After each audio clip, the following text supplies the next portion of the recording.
Bom dia e bem-vindos à teleconferência da WEG sobre os resultados do quarto trimestre de 2025. I would like to highlight that simultaneous translation is available on the platform on the interpretation button via the globe icon at the bottom of the screen.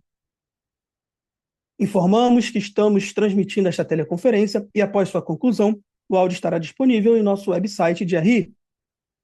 Durante a apresentação da companhia, todos os participantes estarão com o microfone desabilitado e, em seguida, daremos início à sessão de perguntas e respostas. Para fazer perguntas, clique no ícone Levantar a mão na parte inferior de sua tela para entrar na fila. Ao ser anunciado, uma solicitação para ativar seu microfone aparecerá na tela, e então você deve ativar o seu microfone para fazer perguntas. Caso tenha mais de uma pergunta, orientamos que sejam feitas todas de uma única vez. Caso não tenhamos tempo de responder todas as perguntas ao vivo, fique à vontade para enviar sua pergunta para nosso e-mail, ri@veg.net, que responderemos após o encerramento da nossa teleconferência. Ressaltamos que quaisquer previsões contidas neste documento ou eventuais declarações que possam ser feitas durante a teleconferência acerca de eventos futuros, a perspectiva dos negócios, as projeções e metas operacionais e financeiras e ao potencial de crescimento futuro da WEG constituem-se em meras crenças e expectativas da administração da WEG, baseadas nas informações atualmente disponíveis. Estas declarações envolvem riscos e incertezas e, portanto, dependem de circunstâncias que podem ou não ocorrer. Investidores devem compreender que condições econômicas gerais, da indústria e outros fatores operacionais podem afetar o desempenho futuro da WEG e conduzir a resultados que diferem materialmente daqueles expressos em tais considerações futuras. Conosco hoje em Jaraguá do Sul estão André Luiz Rodrigues, diretor superintendente administrativo financeiro, André Meneghetti Salgueiro, diretor de Finanças e Relações com Investidores, e Felipe Scopel Hoffmann, gerente de Relações com Investidores. Por favor, senhor André Rodrigues, pode prosseguir. Bom dia a todos, é um prazer estar com vocês mais uma vez para a teleconferência dos resultados da WEG. Começo com os principais números do trimestre, no slide 3, onde a receita operacional líquida apresentou uma queda de 5,3% em comparação ao quarto trimestre de 2024. No Brasil, destaque para a atividade industrial positiva, suportada pela manutenção da demanda de produtos de ciclo curto e entregas de projetos de ciclo longo. A redução da receita em relação ao mesmo período do ano anterior foi motivada principalmente pela ausência de projetos de geração eólica e solar centralizada. No mercado externo, continuamos com um bom nível de entregas na área de geração, transmissão e distribuição de energia, principalmente no negócio de transmissão e distribuição na América do Norte, aliado a uma boa demanda na área de equipamentos elétricos e eletrônicos industriais nas principais regiões onde atuamos, apesar do desempenho da receita em reais ter sido impactado pela variação cambial. A margem EBITDA apresentou crescimento em relação ao mesmo período do ano passado, encerrando o trimestre em 22,4%. Já o nosso EBITDA atingiu 2,3 bilhões, apresentando redução de 4% em relação ao quarto trimestre de 2024. Ao longo da apresentação, o André Salgueiro dará mais detalhes sobre esses pontos. E o ROIC, um dos nossos principais indicadores financeiros, manteve-se em um patamar elevado de 32,5%, como podemos ver em mais detalhes no próximo slide. O ROIC se manteve em um nível saudável, motivado pela manutenção das elevadas margens operacionais. Apesar disso, observamos uma redução no trimestre quando comparamos com o mesmo período do ano anterior, principalmente devido ao aumento do capital investido relacionado aos investimentos em ativos fixos e aquisições no período. Passo agora a palavra para o André Salgueiro continuar. Obrigado, André. Bom dia a todos. No slide 5, trago a evolução da receita nas nossas áreas de negócios. Começando pelo Brasil, onde a atividade industrial foi positiva para equipamentos de ciclo curto, com uma demanda pulverizada nos diversos segmentos de atuação, além de boa demanda por novos negócios de sistemas de tração e baterias para ônibus elétricos. Apesar de um cenário ainda restritivo para novos investimentos, os equipamentos de ciclo longo também apresentaram bom resultado. Em GTD, A queda na receita foi motivada principalmente pela redução das entregas nos negócios de geração, especialmente pela ausência de projetos de geração eólica e solar centralizada. Além disso, o negócio de T&D também apresentou oscilações nas entregas, o que é natural para esse tipo de produto. Na área de motores comerciais e appliance, a demanda se manteve estável em relação ao mesmo período do ano anterior, com bom desempenho nos segmentos de construção civil e de compressores. E em tintas e vernizes, a demanda se manteve positiva, pulverizada entre os diferentes segmentos de atuação, com destaque para o volume de vendas de tintas líquidas no segmento de construção civil. No mercado externo, apesar da receita em reais ter sido impactada pela variação cambial, a atividade industrial se manteve saudável em diversos mercados, com destaque para os segmentos de ventilação e refrigeração. Tivemos um bom volume de entregas de equipamentos de ciclo longo, especialmente motores de alta tensão, apesar da redução em novos investimentos, ainda em virtude das incertezas geopolíticas. Na área de GTD, seguimos com bom volume de entregas no negócio de T&D nos Estados Unidos, mas com um menor ritmo de entregas em outras operações, especialmente na África do Sul. Nos negócios de geração, tivemos bom desempenho nas operações da América do Norte e oscilação na entrega de projetos na Índia. Em motores comerciais e appliance, observamos crescimento nas vendas em regiões importantes, com destaque para as operações na China e na América do Norte, além da contribuição dos negócios da Volt para a receita no trimestre. E em tintas e vernizes, registramos crescimento de receita, impulsionado principalmente pelo bom desempenho da operação no México e pela contribuição dos negócios recém-adquiridos da Heresite nos Estados Unidos. No slide 6, mostramos a evolução do EBITDA.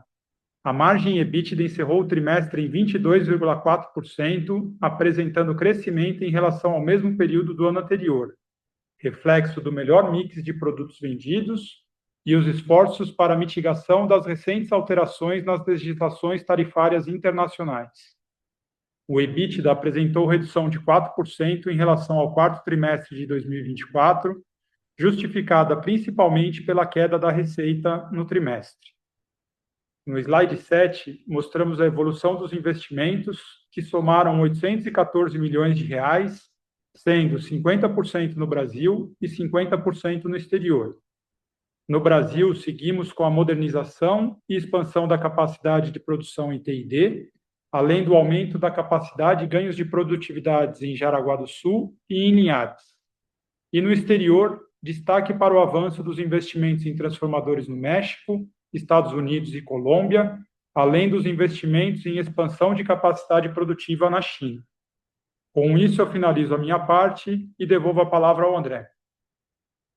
No slide 8, e antes de passarmos para a sessão de perguntas e respostas, eu gostaria de destacar que anunciamos em dezembro de 2025 a aquisição da Sanalec, empresa indiana especializada na fabricação de reguladores de tensão e de sistemas de excitação. Com essa aquisição, ampliamos a nossa atuação internacional, fortalecemos a oferta de soluções e aumentamos nossa participação no mercado de controle de geração de energia. E mais recentemente, anunciamos a construção de uma nova fábrica dedicada à produção de sistemas de armazenamento de energia em baterias em Itajaí, em Santa Catarina, com conclusão prevista para o segundo semestre de 2027. Por fim, gostaria de falar um pouco sobre as perspectivas para este ano. Continuamos enxergando boas oportunidades de crescimento de receita nos principais negócios, tanto no Brasil quanto no exterior. Mas os impactos da variação cambial e a ausência de projetos de geração solar centralizada podem diminuir o crescimento, principalmente no primeiro semestre do ano. Seguimos com uma dinâmica operacional saudável, com constante busca por eficiência operacional e ganhos de produtividade, que devem continuar suportando boas margens operacionais e o retorno sobre o capital investido. Em continuidade ao pacote de investimentos, aprovamos no nosso orçamento de capital um plano robusto de investimentos para 2026, um total de 3,6 bilhões de reais, dando suporte à estratégia de crescimento contínuo e sustentável da companhia. Mas é sempre importante nos mantermos atentos ao cenário macroeconômico global e aos possíveis riscos e volatilidade. Ainda assim, mantemos nossa expectativa de crescimento dos nossos negócios, reforçando a nossa presença no Brasil e no mundo, e buscando oportunidades em novos mercados. Encerro aqui a nossa apresentação. Podemos seguir para a sessão de perguntas e respostas.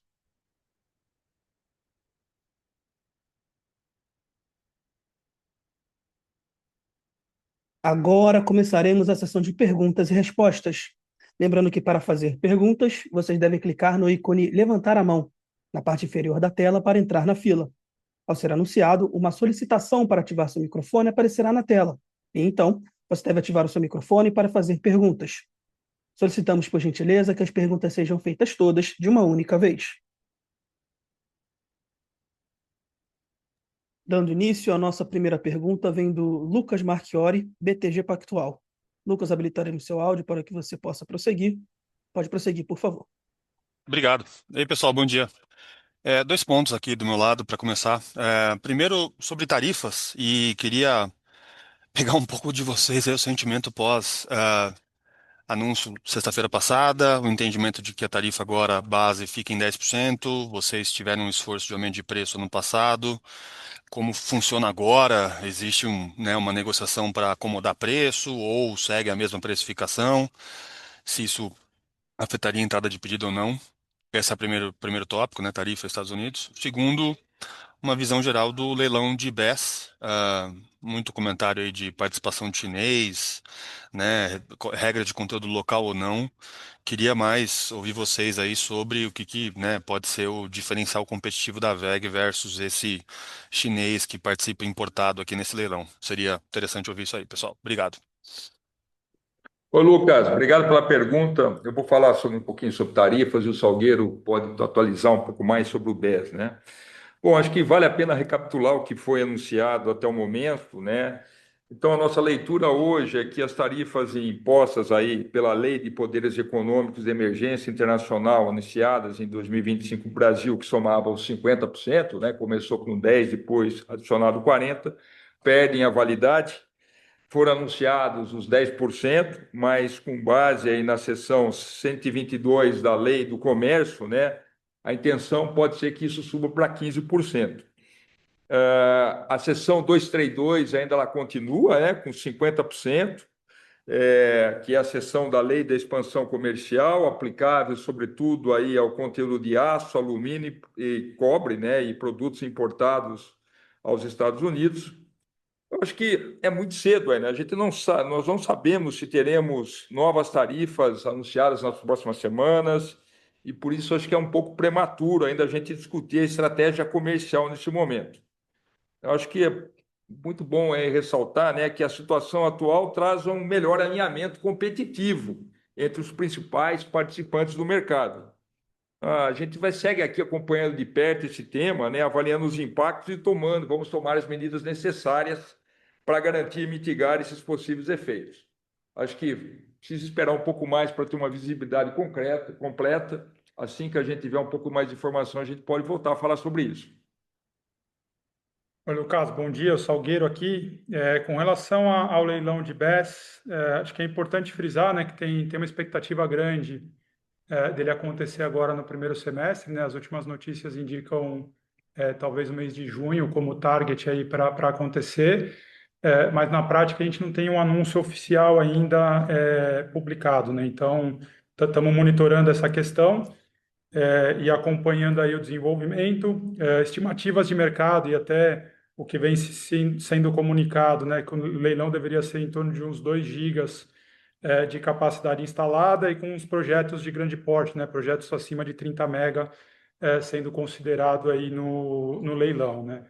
A WEG vem se preparando para isso, né, há algum tempo, então a gente vem desenvolvendo o mercado de BES já há bastante tempo, desde a compra da tecnologia lá em 2019 da NPS nos Estados Unidos. A gente vem fazendo alguns projetos de pequeno e médio porte nos últimos anos, tanto nos Estados Unidos quanto aqui no Brasil. e agora, mais recentemente, se preparando para essa demanda mais estruturada, principalmente dos projetos de grande porte aqui do Brasil, um anúncio recente da nova fábrica lá em Itajaí, que vai aumentar a nossa capacidade produtiva aqui no Brasil para atender esse mercado, né? Com relação à competição, acho que é natural imaginar um ambiente competitivo para esse segmento, né? Da mesma forma que a gente encontrou para outros, como eólico, como solar. Então, é natural que isso vai acontecer.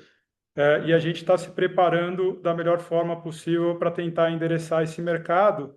E aqueles pontos que a gente sempre reforça, né? A WEG tem um track record, um relacionamento de longo prazo com os principais clientes das utilities que normalmente operam esses projetos. Então, acho que esse pode ser um grande diferencial, né? De suporte de engenharia, de suporte pós-venda, pós-instalação desses projetos. A presença aqui no Brasil há muitos anos.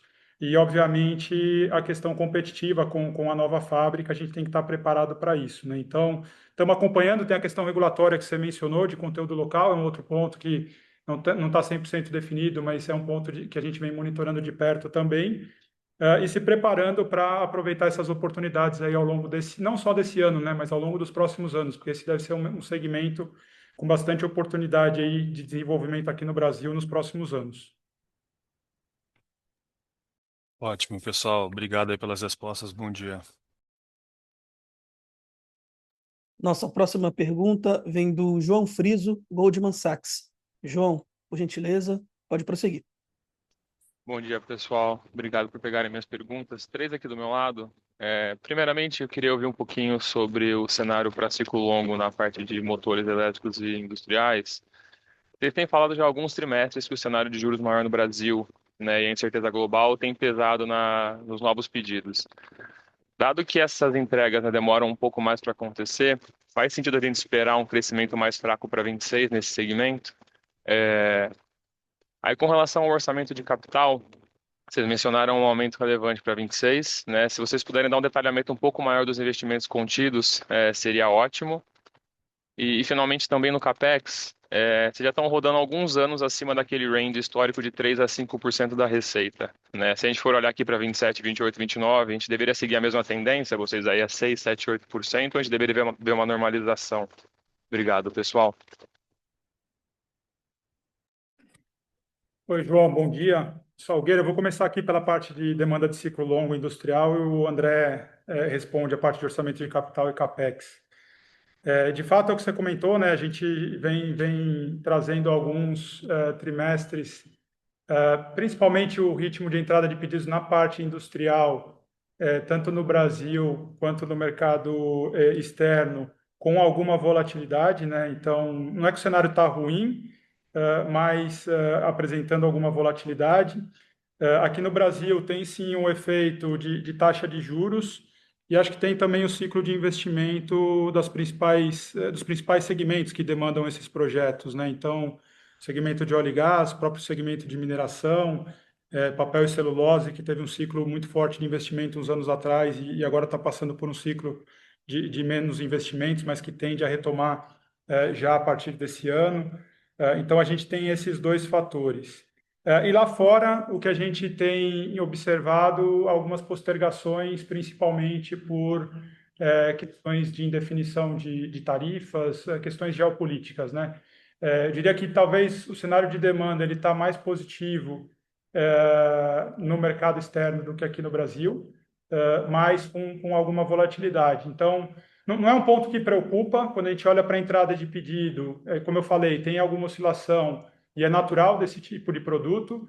Até a gente reforçou nesse trimestre especificamente, né? A receita ela foi boa tanto no Brasil quanto no mercado externo, pela concentração dos projetos e as entregas que foram feitas ao longo do trimestre. Mas é um ponto que a gente tem que monitorar agora, trimestre a trimestre, a evolução daqui para frente. Bom, João, vou falar um pouquinho sobre o nosso novo orçamento de capital, né, que foi divulgado aí ontem. Investimento robusto de 3,6 bilhões aí para o ano de 2026, maior aí que a companhia realizou até agora, e isso para suportar os nossos níveis de crescimento, né? Dessa quebra, né, como é que a gente pode dividir isso? Aproximadamente 46% vai ser no mercado doméstico e 54% fora do Brasil. No Brasil, o que a gente pode destacar, né? Em Itajaí, a gente tem ampliação na nossa fábrica de fios, né? Levando a questão da verticalização, aumento de capacidade produtiva e verticalização no negócio de automação. E eu acho que o investimento aí de maior relevância em Itajaí é o que a gente anunciou recentemente, é a construção da nova fábrica de BESS, que no segundo semestre do ano que vem vai estar pronta. E como o Salgueiro mencionou a questão dos leilões, do leilão de BES, ela vem num momento aí bem oportuno para a gente capturar essas boas oportunidades. Guaramirim, além da ampliação da fundição que a gente anunciou, eu acho que o investimento relevante é a nova fábrica, né, que com conclusão aí em 2028, de máquinas elétricas girantes de grande porte, então onde nós vamos ter maior capacidade de produção de compensador síncrono e máquinas maiores, praticamente o dobro que a gente desenvolve em tamanho de máquina de compensador síncrono que a gente desenvolve aqui em Jaraguá do Sul, além de aumentar a nossa capacidade também em motores maiores, motores de alta tensão. Parte desse investimento, a gente é bom lembrar, né, está ligado também à expansão de transformadores que a gente anunciou nos últimos anos. E no Brasil, a gente praticamente termina nesse ano a expansão de Betim, aumentando a capacidade de Betim, e continua a ampliação da fábrica de transformadores em Gravataí. Esse é um investimento que ele termina aí em 2027. E finalizando aí em Linhares, né, também a ampliação da fábrica de fios e aumento de capacidade produtiva. Quando a gente vai para o exterior, o México é o destaque com a nova fábrica de transformadores, um investimento que vai terminar aí no primeiro semestre de 2027, além também de uma nova fábrica de tintas líquidas, para a gente começar a levar esse negócio para a América do Norte, e além também um pouquinho de verticalização. A China, o aumento da capacidade da fábrica de motores de alta tensão. A Turquia, uma nova fábrica de redutores. E a gente anunciou também aí nos últimos meses, talvez aí o último pacote de investimentos em transformadores, que é a modernização de uma das fábricas de transformadores especiais lá em Washington, no Missouri. É um investimento que ele começa agora, mas ele tem uma maturidade aí, vai mais para 2028. Sendo esse aí o último pacote, o último pedaço do pacote que a gente anunciou aí, que vem anunciando nos últimos 10 anos para os transformadores. Sem dúvida, né, o ano passado a gente já ficou acima, se eu não me engano, 6,6% da receita com os nossos investimentos. Esse ano vem mais forte, né? Mas foi necessário aí para a gente terminar esse ciclo de expansão do negócio de transformadores e para suportar o crescimento da companhia no futuro, sobretudo aí com essas oportunidades de BES e compensadores síncronos. Eu acho que a visão um pouco para frente, o que faltaria a gente ter aí do nosso pacote de investimentos, que vai continuar a partir de 27, são os investimentos para aumento de capacidade de verticalização, sobretudo para a gente continuar o nosso plano de integração da Marathon, né? Que isso vai continuar, acho que de forma mais relevante a partir de 27. A gente não vê aí no longo prazo a gente ficar operando fora daquele range de 3 a 5% da receita. Mas pontualmente a gente já, o ano passado foi, como eu disse, 6,6%, em 23 e 24, 4,9, 5,1 no limite superior. Então é provável que a gente talvez 2 anos à frente esteja operando mais perto da banda superior e depois voltar aí na normalidade. Maravilha, obrigado, pessoal. Próxima pergunta vem de Andressa Varoto, UBS. Andressa, por gentileza, pode prosseguir. Olá, bom dia. Obrigada por pegar a minha pergunta. Tenho duas aqui rapidamente do meu lado. A primeira seria em relação à margem. Acho que no trimestre a gente viu uma expansão de margem um pouco inesperada, né? Acho que tanto a gente como o mercado esperávamos ver um impacto mais forte das tarifas em custo, né? Nesse TRI. e surpreendeu positivamente nesse sentido. Então, eu queria saber se teve alguma iniciativa ou alguma outra coisa que veio melhor que o esperado para ter esse resultado. E um follow-up nessa questão, né, também da expansão de capacidade de transformadores, né, como que a gente deveria esperar as primeiras, né, entradas de capacidade aí já no segundo semestre desse ano, né, mais ou menos mais para o terceiro tri, mais para quarto tri, é, e, e também ter uma noção, né, do quanto isso representa em relação ao total esperado de aumento. Obrigada. Andressa, obrigado pela pergunta. Vamos falar um pouquinho de margem, então, né?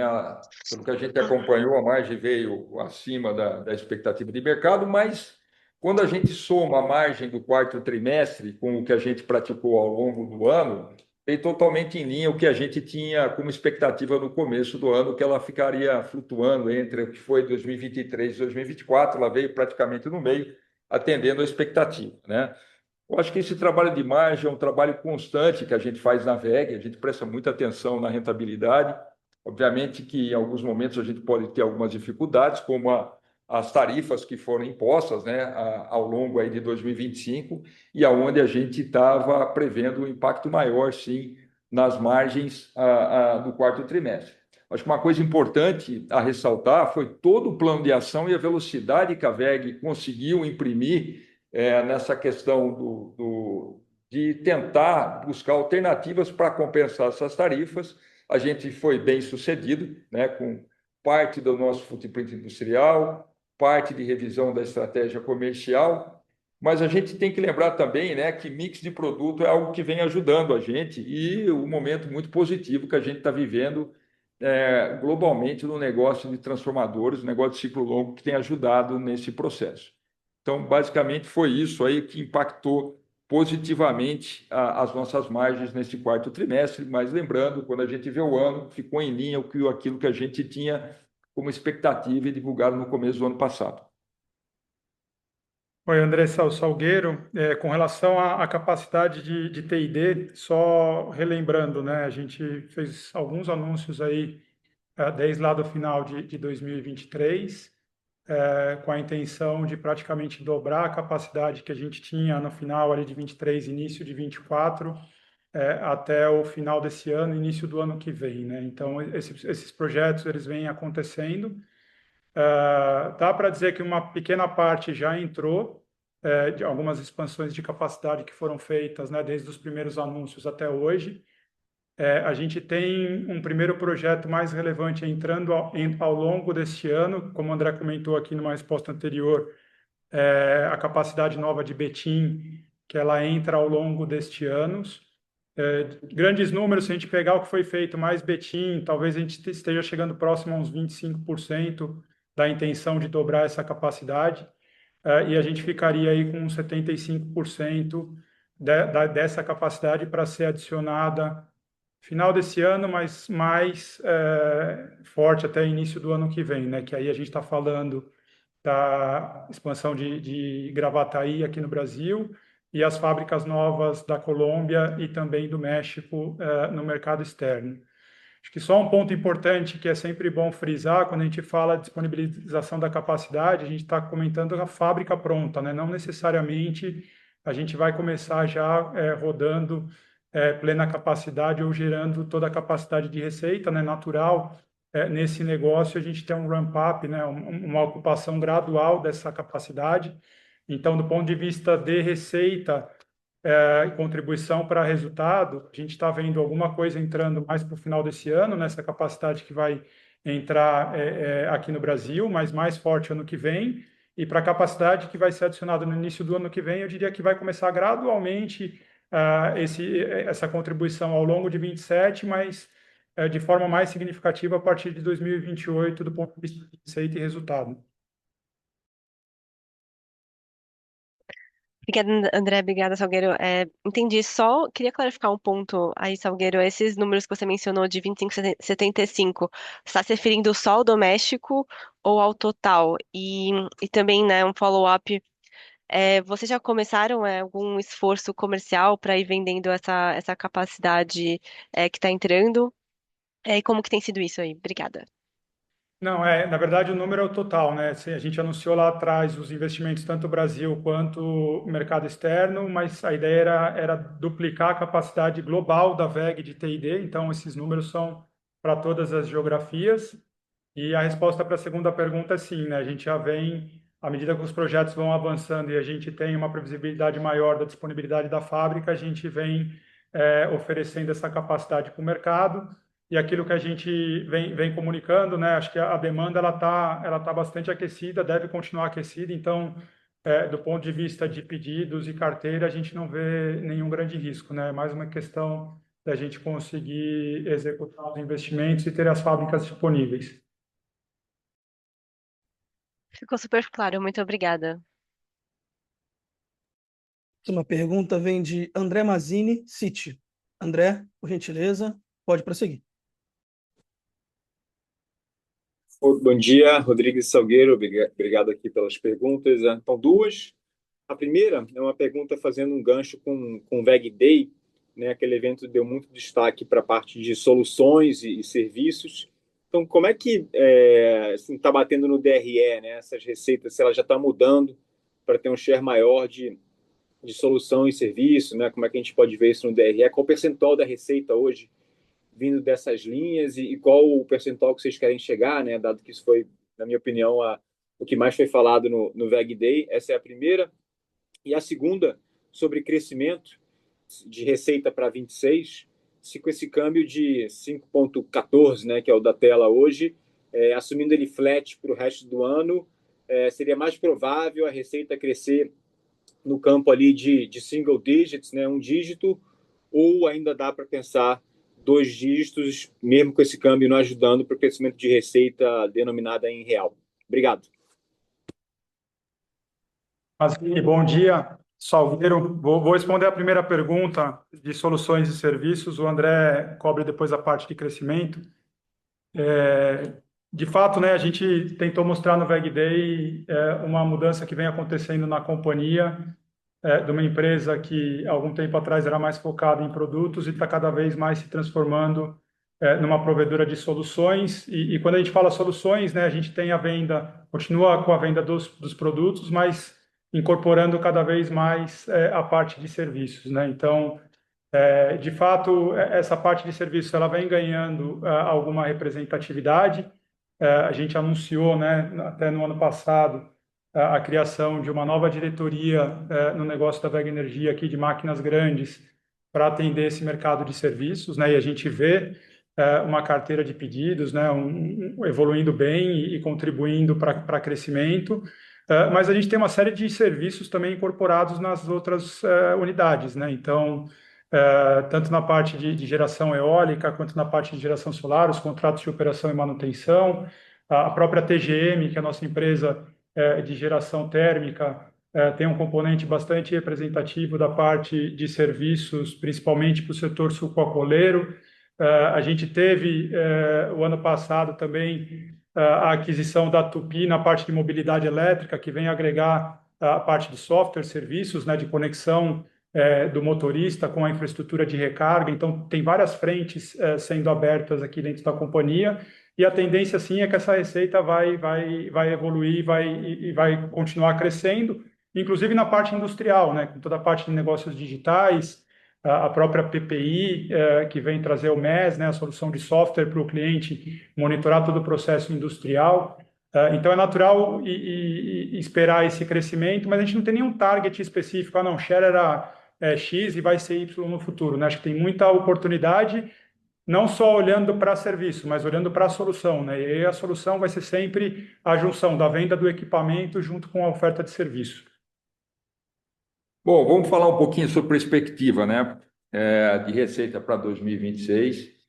A companhia, sem dúvida, vai trabalhar para apresentar mais um ano de crescimento, né? Mesmo aí um cenário geopolítico que provavelmente vai continuar desafiador. Eu acho que é bom sempre pontuar o que está caminhando bem. A gente continua com uma boa demanda dos negócios de transmissão e distribuição, tanto no Brasil, tanto no exterior. Claro que ele está um pouco limitado nesse ano por a questão de capacidade, como o Salgueiro bem colocou aí, mostrando aí qual que é a nossa expectativa de aumento de capacidade, mas a gente está vendo boas oportunidades em negócios como mobilidade elétrica, também foi comentado, BES, como foi comentado, né? E a preparação da VEG para capturar oportunidades não só nesse ano, mas mais à frente, né? A história também dos compensadores síncronos, os alternadores, a demanda que cada vez está vindo mais forte para soluções de data centers, e aí, quando fala em data center, a gente lembra mais de transformadores, mas a VEG tem soluções completas, né? Tanto também na questão de garantia, de backup, com os alternadores, com BESS, tanto também nas soluções de refrigeração e soluções de automação. Então, é algo que já começa a aparecer uma entrada de pedidos mais voltadas a isso daí. Agora, né, o que a gente tinha como expectativa, André, sem dúvida, tentar buscar um crescimento de 2 dígitos, que seja baixo, com a visibilidade que a gente tem hoje, mas isso seria numa condição de câmbio, digamos, estável comparado ao que a gente apresentou aí, o câmbio, o real versus dólar apresentado em 2025. A gente tem uma situação diferente agora, o câmbio está valorizando, então aí fica um pouco, como é que com a previsibilidade que a gente tem hoje, digamos, aumenta esse desafio de fazer isso acontecer. Então, é possível que a gente não consiga, se o câmbio continuar dessa forma, entregar a expectativa inicial aí de 2 dígitos baixos, alguma coisa muito próximo disso, né? Mas acho que é muito importante salientar também que o que foi um ofensor para o crescimento da receita, que foi, né, a gente caiu aí em 2000, no último trimestre, e vai impactar, aí acho que não da mesma maneira que foi o último trimestre, mas pode impactar talvez mais forte o primeiro trimestre, um pouco do segundo, são os mesmos fatores, né? A falta de uma carteira de renováveis mais focada em geração centralizada, que nós apresentamos no primeiro semestre do ano passado, e um câmbio também mais apreciado. Lembrando que o câmbio no primeiro trimestre de 2025, acho que ele ficou na casa de 5,84 por aí, e a gente está numa situação agora abaixo de 5,20, né? Então, o que é provável que aconteça é que a gente tenha perfis de crescimento ao longo do ano diferentes. Um perfil mais baixo no primeiro semestre, por esses fatores que eu reportei, e uma recuperação no segundo semestre, aí, em condições de câmbios aí de médias mais próximas, né? E também um pouco dessas capacidades que estão sendo, o Salgueiro anunciou, e também aí a base de comparação mais nivelada no segundo semestre. Perfeito. Obrigado, Rodrigo Salgueiro. Próxima pergunta vem do Lucas Lag, XP Investimentos. Lucas, por gentileza, pode prosseguir. Opa, bom dia, pessoal. Obrigado aqui pelo espaço. Eu tenho, acho que pensando em 2026 também, mas passando para o tema de rentabilidade, né? Acho que você pegar o dado aqui de 2025, como vocês comentaram, né? Ficou ali no range ali de 2023, 2024, quando a gente olha para a margem EBITDA, e é como vocês já vinham comentando, e é sempre muito difícil, né? Ter uma visibilidade mais clara ali de margem para a VEG, mas mais para entender um pouco esse panorama para 2026, tentar ligar as forças aqui, os drivers de rentabilidade, né? Porque câmbio, como a gente comentou, né? Agora na pergunta anterior, joga contra, T&D que está com margem muito alta, né? Bem forte, não deveria crescer tanto por capacidade, então talvez por efeito mix de T&D não jogue tanto a favor. Matéria-prima está subindo, né? A gente viu o que aconteceu com o preço de cobre. E aí, por outro lado, você tem o solar, que talvez não deva ter tanta relevância em 2026 versus 2025, demanda, esse comentário que está forte. Enfim, para entender no combinado de tudo isso, e pegando essa referência de 2023 2024, talvez faz sentido ainda esse range para 2026, talvez pensar mais para essa margem de 2023 num low end, né, desse range que a gente está discutindo. Enfim, mais para entender, no combinado de tudo isso, o que que dá para a gente ter como uma referência aqui para a margem para a VEG 2026. E aí uma segunda pergunta, assim, em relação ao eólico, né, que a gente tem falado menos, percepção que a gente tem é que quase mercado meio que quase que marca zero, né? O eólico para frente, né? Tem a parte de serviço, mas pensando em venda de aerogeradores, né? E assim, vocês têm a plataforma nova de 7 mega, né? Entender qual que é a perspectiva que vocês enxergam para esse produto daqui para frente. E a de 4.2, né? Que acho que foi muito bem aceita domesticamente. Vocês têm alguma atualização em relação a novos mercados, a vendas externas, Índia, lá que a gente comentava bastante no passado, mas para pegar uma atualização aqui desse produto que como caiu bastante aí, né, hoje não tem venda, pensar o que poderia acontecer daqui para frente. Obrigado. Lucas, obrigado pelas perguntas. Vamos falar um pouquinho de margem, então.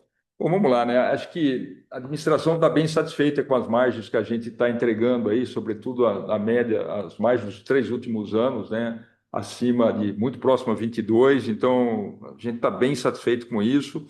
E a gente inicia 2026 com uma expectativa de entregar margens aí próximas à média desses últimos anos, né? É muito difícil a gente sempre fazer uma projeção de margens, né? Pode ter variações no trimestre devido aí à entrega de concentração aí de produtos de ciclo longo, de projetos especiais que podem mudar isso, né? E, obviamente, também o mix pode impactar nisso. Eu posso dizer o seguinte, né? A gente, no primeiro semestre, a gente tem um mix mais favorável perto do que foi o primeiro semestre do ano passado. Então, acho que isso conta de maneira positiva, né? E parte também desse bom desempenho, eu já comentei em outra pergunta, passa pelo negócio de transformadores, né, que vem contribuindo de forma positiva aí nos últimos anos, né? Acho que também, né, é importante acompanhar os riscos que podem mudar essa dinâmica, né? Com a variação do câmbio, por exemplo, né, que no curto prazo a gente sempre fala que a correlação margem-câmbio ela é fraca na VEG, mas no curto prazo a volatilidade pode trazer oscilação. Quando você tem uma desvalorização mais acentuada, você tem o benefício que você tem um estoque que foi adquirido com câmbio diferente, que traz um benefício positivo. Isso, também o contrário também ocorre. Numa apreciação do real mais acentuada, isso talvez também traz um impacto. Mas no médio prazo isso se compensa, mas sim pode trazer, porque eu estou dizendo isso, que pode trazer alterações entre os trimestres aí, né? Precisamos acompanhar também essa questão das atualizações tarifárias, que também pode trazer alguma novidade. A gente também sempre segue monitorando alterações relevantes em custos das commodities, que também pode ter impacto, né? Principalmente o cobre, que é uma matéria-prima importante. Mas eu acho que o que eu posso dizer hoje é o seguinte, que a gente, para o fechamento, né, do ano, a gente espera margens saudáveis muito em linha com a média aí do que a gente vem praticando aí, vamos dizer agora, nos últimos 3 anos, depois que a gente fechou aí 2025 em 22,1. Lucas, com relação ao eólico, a gente tem a situação do Brasil, né? O Brasil, na verdade, já faz alguns anos que a gente não vê grandes investimentos em eólico. Na verdade, a gente não tem visto muito leilão de energia, né, no Brasil nos últimos anos. Então, o mercado regulado ele está mais parado. E o mercado livre, os investimentos foram muito concentrados nos últimos anos, até por questão de competitividade e custo para o solar, né? Então, o solar puxou muito dos investimentos, o que fez com que os projetos de eólico eles praticamente desapareceram do mercado, né? Quando a gente olha para frente e a gente começa a ver agora a situação, né, de reservatório das hidrelétricas com nível mais baixo, um risco eventualmente de algum momento para frente a gente começar a ter que pensar em novas fontes de geração, é natural imaginar que novos investimentos aí pensando para os próximos anos vão acontecer em diversas fontes e a gente deveria ver uma retomada dos investimentos no eólico aqui do Brasil, né? Porque a gente tem um perfil de vento que faz bastante sentido. Então, olhando médio e longo prazo, a gente acredita muito no desenvolvimento desse mercado e estamos preparados aí com a nova máquina de 7 mega, que está pronta, né? O desenvolvimento dela foi concluído, a gente instalou o protótipo, fizemos os testes de campo, e eventualmente novos projetos aqui no Brasil já seriam com essa máquina. Quando a gente olha o mercado externo, a gente tem dois principais desenvolvimentos anunciados, né? Um é o mercado na Índia, que você comentou, e aqui seria com a plataforma de 4.2. Então, a máquina lá também está certificada, os investimentos de fábrica praticamente concluído, o time comercial trabalhando agora para tentar conseguir o primeiro pedido. E a gente tem também o desenvolvimento do mercado nos Estados Unidos. Aí no mercado dos Estados Unidos o foco seria com a máquina de 7. Foi um anúncio um pouco mais recente, então não temos nenhum contrato, mas também trabalhando lá com o time comercial e preparando e já fazendo os investimentos na fábrica de Minneapolis, na EM, para deixar a fábrica preparada para produzir essas máquinas quando a gente tiver o primeiro pedido. Então, na prática, quando a gente olha a curto prazo, né, este ano e provavelmente ano que vem, de fato, a gente não deve ter nenhuma grande contribuição do eólico. O que a gente eventualmente vai ver é esse segmento voltando a ser mais representativo no médio e longo prazo. Boa, obrigado, pessoal. Bom dia. A próxima pergunta vem do Pedro, Itaú BBA. Pedro, por gentileza, pode prosseguir. Bom dia, pessoal. Obrigado por ter pegado a pergunta do nosso lado. Eu queria explorar de novo sobre a questão da capacidade de transformadores que devem entrar online full aqui em 2027. Eu queria só entender aqui, para 2026 ficou super claro, né, que a expectativa de margem ela deveria ficar perto aqui do que tem praticado nos últimos anos. Para 2027, vocês acreditam que a gente pode voltar a ter uma pernada maior de aumento de margem por conta do mix melhor, dado mais entregas de transformadores com a capacidade adicional que vocês vão ter? E aí eu queria também perguntar, para 26, né, que vocês comentaram sobre o câmbio, a questão de expectativa de crescimento, para 2027, com a entrada da capacidade, só pegar aquele ponto de fato, o 2027 é mais para o fim do ano que vocês acreditam que a gente vai ter um impacto full, e aí mais para 2028, ou se a gente já deveria começar a pensar ali em 2027, voltando ao patamar ali de 2 dígitos por conta de transformadores, principalmente tudo mais constante, né? Sem falar aqui de câmbio ou outras variáveis. Obrigado, viu, pessoal? Oi, Pedro, obrigado pela pergunta. Pessoal, acho que é muito cedo para a gente falar ainda da margem para 2027, até porque tem um slide muito importante na nossa apresentação aos investidores que mostra muito a dinâmica de ciclo curto, ciclo longo.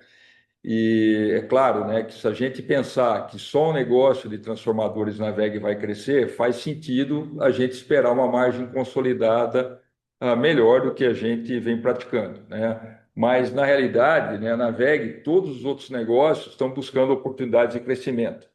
Então, vai depender muito do mix, Pedro, e a gente vai ter que esperar um pouco mais para ter uma visibilidade melhor. O segundo ponto, né, é que é mais para o final do ano de 2027 que a gente precisa fazer o ramp-up dessas fábricas. Pessoal, só para dar um pouco mais sustentar um pouco mais, quando a gente fala que o aumento de capacidade pleno vem um pouco mais à frente, tá? O treinamento de um operador, um blue collar em transformadores, leva mais ou menos 2 anos para essa pessoa estar capacitada para produzir um transformador de grande porte com a qualidade e a tecnologia que demanda esse tipo de produto. Então, é natural que a gente vai adicionando a capacidade e observar esse aumento de dobrar a capacidade, ela vai começar a gente ver isso de forma mais redundante, mais ao final de 2027 em diante. Super claro, obrigado. Próxima pergunta vem do Rogério Araújo, Bank of America. Rogério, por gentileza, pode prosseguir. Olá, André Salgueiro, obrigado pela oportunidade. Eu tenho duas da minha parte. A primeira, vocês falaram no release de uma oscilação pontual de T&D, entrega de T&D no Brasil. Vocês conseguem passar uma noção para a gente de quanto que essa redução de GTD Brasil foi relativa à comparação, à base de comparação do solar, e quanto foi menos entregas pontuais de T&D? Essa é a primeira. E a segunda, sempre muito difícil tentar fazer conta de margem da WEG, sempre que a gente tenta, a gente erra. mas dessa vez tem um componente muito forte aí da tarifa US, né, que acaba de uma vez. E aí, se trocarem por uma tarifa de 15 ou não, a gente chega aí numa estimativa de 1,5 ponto ou até 2,5 pontos de margem, tudo mais constante, né? Ele é relevante para a VEG. Então, eu queria entender se tem alguma questão pontual de timing de pagamento, de tarifa, enfim, quando é que exatamente essa tarifa para de ser cobrada, quando pega no resultado da VEG, né? Eu entendo que vocês vão esperar a gente ter uma decisão final, né, para agir comercialmente, mas enquanto isso não acontece, a gente deve ver o impacto, né? Então é entender se faz sentido essa magnitude e quando exatamente para de entrar esse custo. Obrigado. Oi, Gerel, bom dia. Com relação à TID, ou melhor, com relação à GTD Brasil, a gente teve uma queda importante no trimestre. Infelizmente, a gente não dá quebra pelos negócios, né? Mas o que dá para a gente compartilhar é que dessa queda, a maior parte foi, de fato, o impacto do solar, né? Então, a gente teve uma concentração grande no final de 24, início de 25, das entregas dos projetos de GC, e esses projetos de GC, eles não existem em carteira agora, então dá para dizer que uma parte importante dessa queda veio de GC. Depois de GC, a gente teve um impacto também bem menos relevante, mas eu diria que mais importante do que TID, que foi o eólico, né? Então, o eólico ainda tinha alguma coisa acontecendo lá no final de 24, e não teve praticamente nada. Obviamente, o contrato de operação e manutenção ele continua nas mesmas bases, né? Mas quando a gente fala máquinas novas, a gente teve um impacto também do eólico nesse comparativo, né? Trimestre contra trimestre. E aí depois a gente teve TID, na verdade a novidade em relação à TID é que TID não cresceu esse trimestre, né? A TID vinha crescendo de forma consistente, praticamente de lado uma pequena queda no comparativo do quarto TRI 25 em relação a 24, e aí isso compôs esse desempenho de GTD Brasil como um todo, mas muito concentrado em solar, um pouco em eólico e sem a contribuição do crescimento de TID nesse trimestre especificamente, por uma questão natural ali de entrega, que acontece, né, nesse tipo de projeto, dependendo das entregas, de como a gente tem o escalonamento dos projetos, um trimestre ou outro pode ter esse tipo de oscilação. Gerel, falar um pouquinho de tarifas, a gente tem que sempre lembrar que a gente está falando da 122 e a 232, tá? Então, a 232, ela não muda nada. Aqui antes, a VEG estava muito mais focada, quando falava em 232 no México, porque o Brasil já estava sendo tarifado a 50%. Então, agora, o Brasil, como o resto do mundo, entra também na 232, que fala da tributação sobre os componentes de cobre, alumínio e aço, tá? Então, isso não acaba mudando nada. Em teoria, a 122, ela perde a validade, né? 10 mais 40, ela vai para 10 e tem a expectativa aí, em breve, de passar para 15, né? Mas o impacto disso é um pouco mais à frente, né? Porque a gente tem que lembrar, porque são os novos pedidos agora, que estão saindo do Brasil, tem todo o transit time, depois tem que passar pelo giro de estoques. Então, esse impacto em custo digamos, das importações que vão para os Estados Unidos, é um negócio que vai aparecer em algum momento lá no segundo trimestre, terceiro trimestre, né? Agora a gente vai ter que acompanhar também qual o impacto que isso pode trazer nas questões comerciais, que a gente vai ter que avaliar um pouco mais à frente. Ficou bem claro, André Salgueiro, muito obrigado. Continuando, nossa próxima pergunta vem do Marcelo Mota, JP Morgan. Marcelo, por gentileza, pode prosseguir. Bom dia.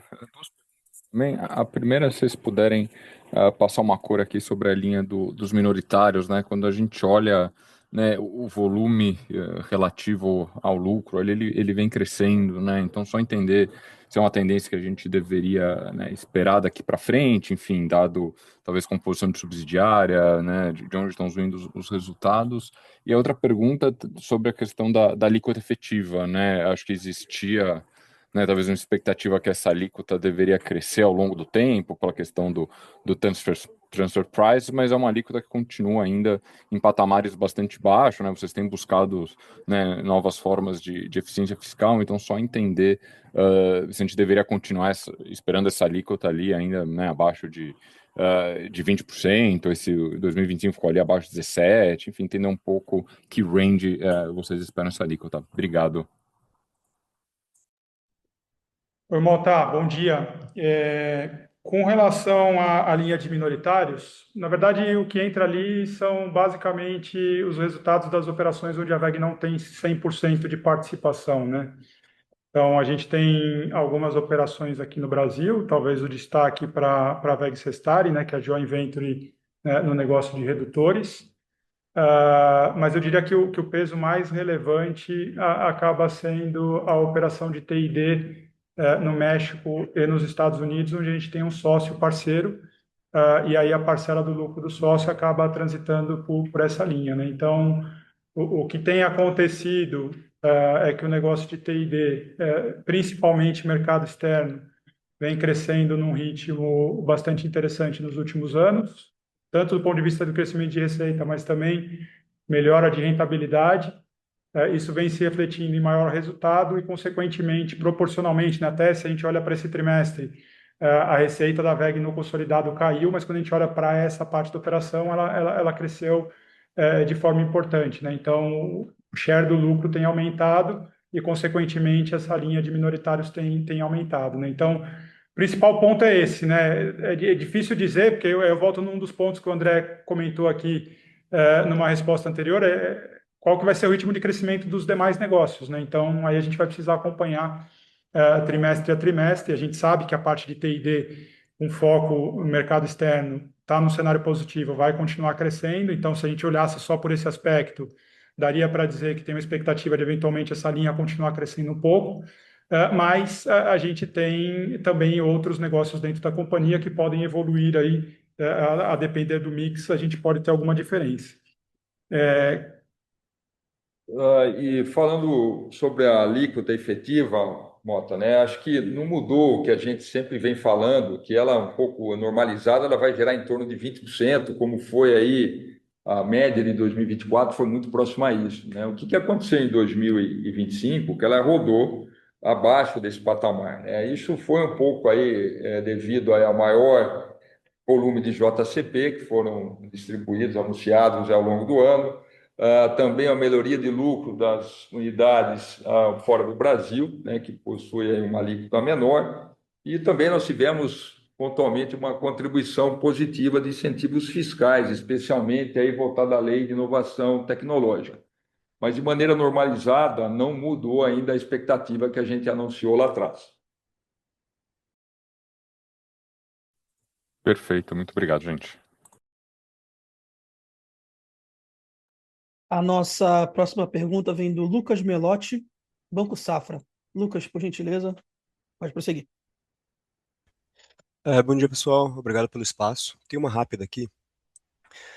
Nos últimos anos, a gente tem observado uma grande aceleração dos anúncios aí de novos data centers nos Estados Unidos, em conjunto com uma demanda de energia pelos data centers operacionais crescendo de forma bem exponencial, com alguns estudos já indicando que o consumo já está em 7% da demanda total de energia dos Estados Unidos.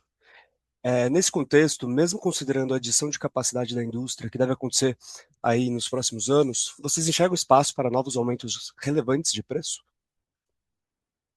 Em transformadores, né? Desculpa.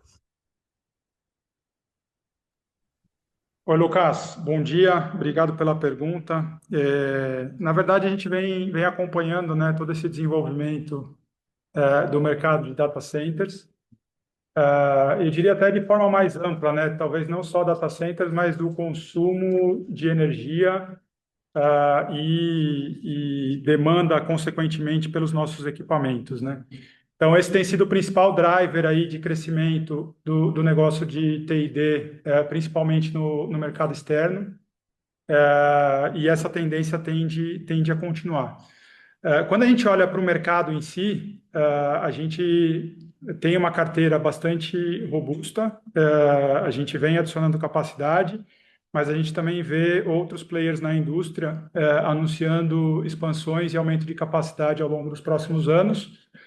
E por conta desse contexto, o que a gente tem percebido do ponto de vista comercial, pelo menos nos últimos trimestres, é que a gente está rodando num nível de precificação bem interessante, com uma boa rentabilidade, mas sem ver grandes expansões, como a gente viu ao longo do ano passado, principalmente, ou dos 2 últimos anos, né?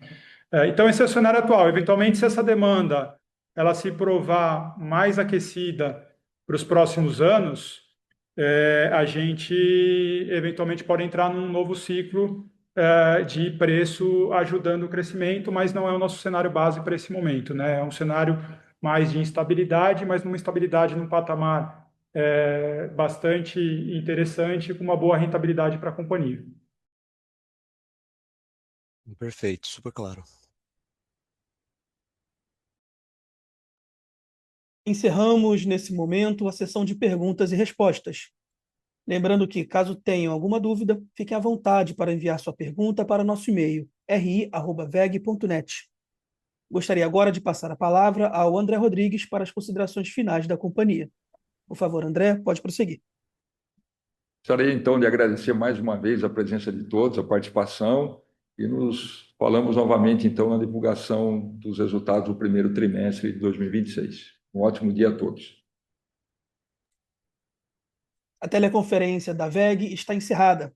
Agradecemos a participação de todos e tenham todos um excelente dia.